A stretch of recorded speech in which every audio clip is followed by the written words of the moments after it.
berapa modal untuk buat semua ni? Dah macam Cameron kan? Boy Ija nak buat apa ni? Projek baru lagi? Of course, kalau projek baru, mesti Lobak yang buat. Sebelum ni, Lobak. Sebelum ni, projek Farid. Kali ni buat projek ni pula. Ini atas request customer kita.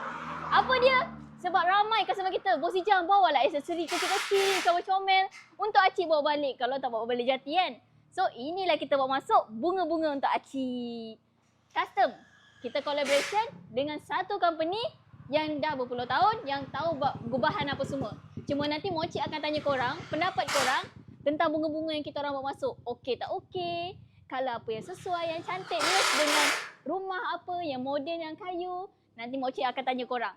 So, Alhamdulillah, yang bestnya, yang happynya, Mochi and the gang. Sebab bulan 1 ni tak habis lagi, barang banyak dah sold. Tengok ni, 4,000 lebih sold. Acik daripada Jasir Melaka. Yang ni pula P30, baru masuk tau. Acik Selangor, sold 18,909. Yang ni dengan Angel gelang patah, sold. Acik Syafuddin, 18,909. Belakang banyak lagi. Jauh Acik. Gudang ni besar. 2 pandai bola sepak. Datang sini, Mochi cakap betul ni. Sebab apa? Memanglah betul. Mochi cakap ni serius sebab bulan 2 ni banyak kontainer yang akan turun adalah barang-barang custom yang dah Acik order untuk raya. So korang kena datang juga bulan 1 ni untuk dapatkan barang sebelum raya. Takut tak sempat. Cari Mochi kat sini tau.